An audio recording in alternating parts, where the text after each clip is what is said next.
एक JEE 2025 aspirant जो इस समय पे अपने टेबल पर बैठकर साल के स्टार्टिंग में ये वीडियो देख रहा होगा, जिसकी 11th वेस्ट हो चुकी है और उसको अपने गोल आईआईटी को लेकर दो रास्ते दिए। एक नेगेटिव, जहां उसकी 11th बर्बाद हो चुकी है, जिस दिमाग के कारण बैकलॉग क्रिएट होकर वो 11th वेस्ट हुई थी, उसी दिमाग के साथ में जब वो 12th में एंटर करेगा तो 12th में भी बैकलॉग बनते जाएंगे। और फाइनली जब पूरा सिलेबस कंप्लीट होने के बाद में आपके पास में 4 मंथ बचे हुए होंगे, तब जहां बाकी सारे एस्पिरेंट्स मॉक टेस्ट दे रहे होंगे, अपनी रैंक इंप्रूव कर रहे होंगे, जेईई एडवांस लेवल की प्रिपरेशन कर रहे होंगे, वहीं पर आप जो आपका 11th और 12th का बैकलॉग बचा हुआ है उन सारे बैकलॉग्स को क्लियर कर रहे होंगे। लेकिन वही एक पॉजिटिव रास्ता भी दिखता है। भले आपकी 11th बर्बाद हो चुकी हो, लेकिन जो 3 महीने बचे हुए हैं उसके अंदर में मैक्सिमम 11th को कवर करके सामने आपकी जो पूरी 12th बची हुई है, जो लगभग 50% होता है आपकी पूरी जेईई प्रिपरेशन का, अगर आप इन 3 महीनों के अंदर में 50% 11th कंप्लीट कर लो और उस 12th को कंप्लीट कर लो, तो आपकी पूरी जब आपका सिलेबस कंप्लीट होगा तब आपका 75% सिलेबस तक कंप्लीट हो चुका होगा। और उसी समय पे जब आपके पास में 4 मंथ बचेंगे पूरा सिलेबस कंप्लीट होने के बाद, आप भी उन्हीं के साथ में मॉक टेस्ट दे सकते हो, अपनी रैंक इंप्रूव कर सकते हो, जेईई एडवांस लेवल की प्रिपरेशन कर सकते हो और फाइनली आईआईटी अचीव कर सकते हो। ये सारी तो हो गई problems, but what about solution? अगर आप खुद को कंपेयर करते हो एक ऐसे जेईई एस्पिरेंट से जो शुरुआत से ही बहुत ज्यादा अच्छा परफॉर्म कर रहा है, जिसका ना कोई बैकलॉग क्रिएट है, उसके टेस्ट में भी स्कोर अच्छा आ रहा, उसके क्वेश्चन भी सॉल्व हो रहे हैं, तो वो 6 से 7 घंटे की डेली स्टडी करने के बाद, डेली सेल्फ स्टडी करने के बाद भी उसके पास में टाइम बचता है कि वो फैमिली टाइम स्पेंड कर सकता है, वो एंटरटेनमेंट के लिए टीवी देख सकता है, वो ट्रिप्स प्लान कर सकता है। लेकिन वही जहां एक ऐसा एस्पिरेंट है जिसकी 11th बर्बाद हो चुकी है, वो इस बॉक्स के अंदर में जितनी भी चीजें आ रही है उसे अभी अफोर्ड नहीं कर सकता, उसे इन सारी चीजों को सैक्रिफाइस डेफिनेटली करना पड़ेगा। Well let me tell you one thing, अभी तो इस बॉक्स के अंदर में सिर्फ और सिर्फ एंटरटेनमेंट वाली चीजें है, लेकिन जैसे जैसे टाइम बीतता जाएगा आपकी 11th पूरी तरीके से कंप्लीट हो चुकी होगी, 12th स्टार्ट हो चुकी होगी, धीरे धीरे 12th का सिलेबस कंप्लीट होगा। As compare to 11th, 12th का सिलेबस थोड़ा जल्दी खत्म होता है, वैसे वैसे धीरे धीरे एंटरटेनमेंट के जगह आपके गोल्स इस बॉक्स में फील होते जाएंगे। जैसे जैसे आपकी 12th कंप्लीट हो जाएगी, तब आप बिल्कुल ये नहीं कह सकते कि क्या मैं अंडर 100 या AIR 1 ला सकता हूं, तब धीरे धीरे आपके गोल्स इसमें फील होते जाएंगे। जो आपका पहले गोल था कि मुझे अंडर 100 रैंक लानी है, वो धीरे धीरे 1000 पे आएगा, 10,000 पे आएगा, 15,000 पे जाएगा, धीरे धीरे आप NITs के ऊपर में आ जाओगे और उसके बाद में आपको ये सर्च करना पड़ेगा अपनी मोबाइल डिजिट वाली रैंक के साथ में आप एक अच्छा NIT या ट्रिपल IT कंपेयर कर रहे होंगे। अभी आपके पास में सफिशिएंट टाइम है, सामने 3 महीने बचे आपके 11th कंप्लीट होने को, 12th आपके पास में पूरी पड़ी हुई है, लगभग आप अपना 75% सिलेबस कंप्लीट कर सकते हो बिना किसी एक्स्ट्रा हार्ड वर्क के। बट माइंड माय वर्ड्स, जैसे जैसे टाइम बीतता जाएगा, ये जो आपका बॉक्स है ये आपके गोल से फिल होता जाएगा, धीरे धीरे आपका गोल, आपका सपना आईआईटी दूर होता जाएगा। फर्स्ट, आपका प्रेजेंट आपके पास्ट पे डिपेंड करता है और वही आपका फ्यूचर आपके प्रेजेंट पे डिपेंड करेगा। सो इसलिए जब से आप जितने भी चैप्टर्स करोगे लाइव लेक्चर्स के अंदर में या रिकॉर्डेड लेक्चर्स के अंदर में, उस चैप्टर को आपको इस लेवल पे प्रिपेयर करना है कि एटलीस्ट उससे 80 to 90% क्वेश्चन सॉल्व हो जाए।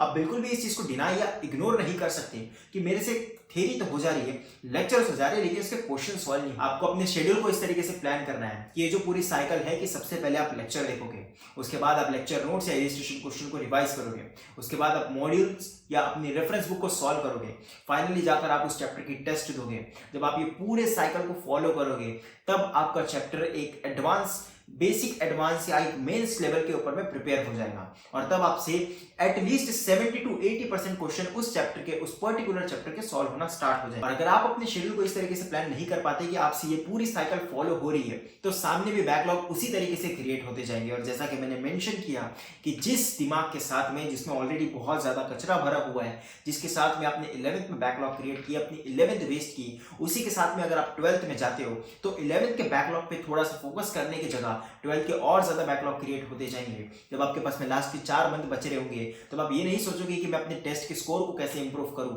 एडवांस लेवल कैसे प्रिपेयर करूं, तब आप ये सोचोगे कि मैं 11th और 12th के बैकलॉग को किस तरीके से क्लियर करूं। Well before this, if you can afford, आपको एक पर्टिकुलर प्लेटफॉर्म से पढ़ना जरूरी है और इसलिए मैं हमेशा रिकमेंड करता हूं the best and most affordable platform PW। And let me explain something special for you from PW Vidyapeeth and Pathshala. Already 1,40,000 plus students got their dream medical college and engineering college. And after this also PWA is coming with something special for you. Best faculty, news centers and much more. And the most important, early bird offer. Classroom with the most advanced technology and modern amenities. Top-notch faculty of India will provide you best education and guidance. You will get 24/7 doubt support जो आपका हर query और confusion दूर करेगा. Plus access of recorded classes. Admission is open for 8th to 12th class and for dropper also. And if you join it now, you will also get 20% off early bird offer.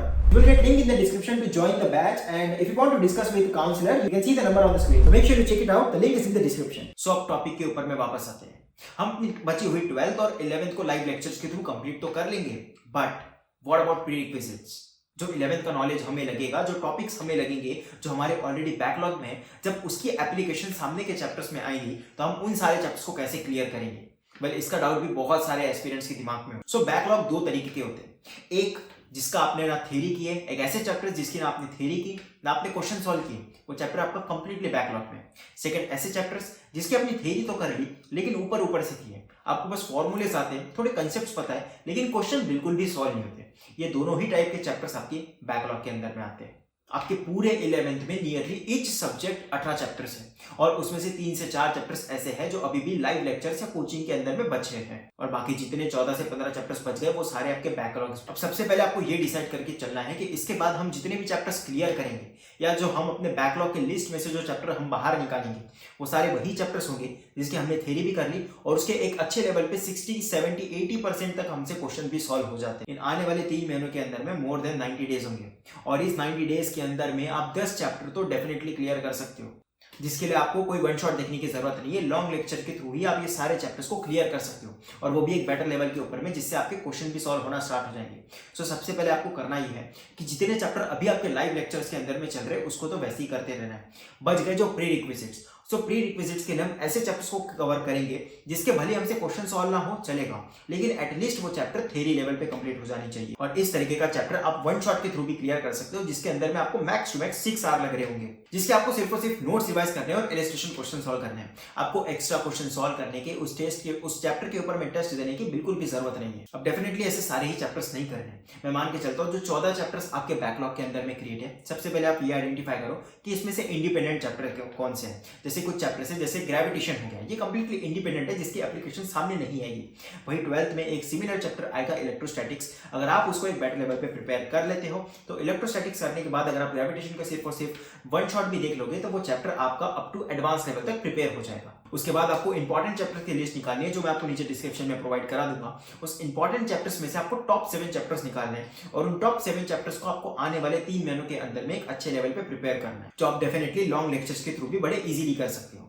और जितने आपके pre requisites वाले chapters बच गए जिसको आपको at least theory level पे complete करना है, भले क्वेश्चन सॉल्व ना हो चलेगा लेकिन उसमें जो कंसेप्ट है वो हमें पता रहना चाहिए ताकि वो जब आने वाले चैप्टर्स के अंदर में आएगा उसमें हम उसे सॉल्व कर पाए. और इस तरीके से आप आने वाले 90 डेज के अंदर में 3 महीनों के अंदर में एटलीस्ट 10 चैप्टर तो बिना किसी एक्स्ट्रा ऑर्डिनरी एफर्ट के साथ में क्लियर कर सकते हो. और वो जो 7 से 8 चैप्टर्स बैकलॉग में बच गए जो इतने ज्यादा इंपॉर्टेंट नहीं है उसे हम सामने भी कवर कर सकते हैं. लेकिन इसके बाद भी एक भी चैप्टर आपका ऐसा नहीं होगा जिसको आपने कंप्लीटली छोड़ रखा है. आपको हर एक चैप्टर एटलीस्ट थ्योरी लेवल पे तो डेफिनेटली आता होगा. अब ये तो हो गई लॉन्ग टर्म प्लानिंग कि आने वाले 1 साल 1.5 साल के अंदर में आप क्या कर रहे होंगे. लेकिन चीजें तब बिगड़ना स्टार्ट होगी और ये जो अभी चीजें इतनी ज्यादा सिंपल लग रही है, जो हमें को अपना गोल क्लियर दिख रहा है, ये चीजें बिगड़ना तब स्टार्ट होगी जब आप शॉर्ट टर्म गोल बनाना छोड़ दोगे. So depend on your long term goal. आपको जो साइकिल फॉलो करनी है हर दिन, जैसे आपको पहले 1.5 घंटे का लेक्चर देखना है, आधे घंटे में फिर वो चैप्टर को रिवाइज करना है, 1.5 घंटे आपको क्वेश्चन प्रैक्टिस करनी है, इन शॉर्ट आपको 3.5 बार देना है ईच सब्जेक्ट और वो भी हर दिन. उसके लिए आपको शॉर्ट टर्म प्लान, मतलब आपको एक दिन के अंदर में क्या करना पड़ेगा उसका प्लान बनाना बहुत ज्यादा जरूरी है और उसका रिकॉर्ड रखना भी बहुत ज्यादा आपको इंपॉर्टेंट है कि ये सारी चीजें आपसे फॉलो होनी चाहिए. आपका प्लान शेड्यूल और जब आपकी बायोलॉजिकल क्लॉक दोनों मैच होगी तब जाकर आप ये आउटपुट ला पाओगे. अदरवाइज फिर से यही होगा कि वो जो ऑलरेडी आपका दिमाग जिसमें ऑलरेडी बहुत ज़्यादा कचरा भरा हुआ है उसी के साथ में आप 1 दिन 2 दिन ये चीज़ें फॉलो करोगे, कोई रिकॉर्ड मेंटेन नहीं करोगे, फिर से आप उसी ट्रैक के ऊपर में वापस आ जाओगे और जैसे 11th के बैकलॉग क्रिएट हुए थे सामने वाले 3 महीने भी वैसे ही वेस्ट होने वाले, 12th के और ज़्यादा बैकलॉग क्रिएट होंगे. वरना आखिर में होगा वही कि अगर आपने ये सारे रिकॉर्ड्स को मेंटेन नहीं किया, 1 से 2 दिन तक फॉलो किया, उसके बाद में फिर से उसे वैसे ही छोड़ दिया, जो दिमाग जिसमें ऑलरेडी बहुत ज़्यादा कचरा भरा हुआ है उसी के कारण सामने और 3 महीने भी वेस्ट होंगे, 12th में आपके और ज़्यादा बैकलॉग भी बनते हो जाएंगे एज यूजुअल सारे चैनल्स पे, और इस चैनल पे भी उन सारे एस्पिरेंट्स के लिए भी स्ट्रेटेजीज आते रहेगी। लेकिन वहीं पर 1% जनता ऐसी होगी, 1% एस्पिरेंट ऐसे होंगे इस वीडियो को देखने वाले जो इस सेम स्ट्रेटेजी को फॉलो करेंगे, और सामने जब वो 12th में दूसरी वीडियोस देख रहे होंगे तब उनके लिए वो वीडियोस होगी कि how to prepare for JEE advance, mock test में अपना स्कोर किस तरीके से बढ़ाया जाए, एडवांस में एक बेटर रैंक कैसे लाए, और फाइनली आईआईटी कैसे निकाले। क्योंकि वही जब 11th के स्टार्टिंग में ही जब 2 से 3 महीने ही हुए थे अपनी प्रिपरेशन को, जब मैंने बताया था कि बैकलॉग को किस तरीके से कंट्रोल करना है, सिर्फ 1 से 2% लोगों ने उस चीज़ को फॉलो किया और आज उन लोगों की प्रिपरेशन ऑन ट्रैक है। और वो लोग ये सोचते हैं कि 11th का सिलेबस हम जल्दी कंप्लीट करके थोड़ी सी 11th की रिवीजन कर दे और इंपॉर्टेंट चैप्टर्स को up to advance level prepare करें। तो मेक श्योर कि सिर्फ प्लान्स और स्ट्रैटेजी बनाने से ही सारी चीज़ें नहीं होती, उस स्ट्रैटेजी को आपको हर रोज फॉलो करना पड़ेगा। अगर आपको ऐसा लग रहा है 1 से 2 दिन बाद मैं फिर से ट्रैक से हट गया, तो फिर से बैठकर एनालाइज करो कहाँ मिस्टेक हो रही है, फिर से बैठकर यही वीडियो देखो, इंपॉर्टेंट चीज़ों को नोट करो और इस चीज़ को फिर से फॉलो करने का ट्राई करो। इनिशियली 21 डेज 20 डेज के लिए आपको थोड़ा एक्स्ट्रा एफर्ट मारने पड़ेंगे, लेकिन एक बार आपकी जो शेड्यूल्ड है और आपकी बायोलॉजिकल क्लॉक है दोनों मैच हो गई, उसके बाद में सारी चीज़ें बहुत ज़्यादा आसान लगनी स्टार्ट हो जाएगी। जैसे जैसे आप अपने 11th का बैकलॉग कवर कर चुके होंगे, 12th आपकी अच्छी तरीके से कंप्लीट हो जाएगी। जब लास्ट के 4 महीने में जो आपके पास में कॉन्फिडेंस होगा, जहां बाकी सारे एस्पिरेंट्स इससे जूझ रहे हैं कि बैकलॉग कैसे क्लियर करें, उस समय पे आप ये सोचोगे कि मैं एडवांस लेवल के लिए कैसे प्रिपेयर करूं, फर्स्ट टाइम को जल्दी से क्लियर करके अच्छी परसेंटाइल के साथ में एडवांस पे डेडिकेटेडली मैं किस तरीके से फोकस करूं, और फाइनली ऐसे ही एस्पिरेंट्स एक better rank under 500 under 400 rank लाकर एक बेटर रैंक के साथ में आईआईटी क्लियर करते हैं। बाकी जितने लोग बच गए वो लोग अपनी मोबाइल डिजिट वाली रैंक के साथ में उस पर एक बेस्ट एनआईटी ढूंढने की कोशिश करते हैं। सो ये थी जेईई 2025 सीरीज की फर्स्ट वीडियो। इसी तरीके से मैं हर महीने 1 से 2 वीडियो डेफिनेटली इसके ऊपर मैं लाते रहूंगा, जिसमें आपको ऑन ट्रैक लाने की कोशिश करूंगा, या फर्दर इस स्टेप्स को, इस स्ट्रैटेजी को किस तरीके से आपको फॉलो करना है, इन सारी चीजों के लिए आपको गाइड करूंगा। इस समय पे आपको आईआईटी क्लियर करने के लिए रिसोर्सेज तो सारी अवेलेबल है, बस एक प्रॉपर गाइडेंस की जरूरत है। अगर आपको प्रॉपर गाइडेंस मिल गई तो डेफिनेटली आपको आईआईटी क्रैक करने से कोई नहीं रोक सकता। अब बहुत सारे लोग ये कमेंट्स कर रहे थे कि आप बड़े बड़े रेफरेंस बुक या मॉड्यूल्स रेफर तो कर देते हो, लेकिन ये बहुत ज्यादा एक्सपेंसिव होते हैं, तो हम इसको अरेंज कहाँ से करें। So make sure you can join my Telegram channel, इसके ऊपर मैं फ्री रिसोर्स अपलोड करते रहता हूँ। सो आपको लिंक नीचे डिस्क्रिप्शन के अंदर में मिल जाएगी, and I hope this video will help. So this is Viraj, student at IIT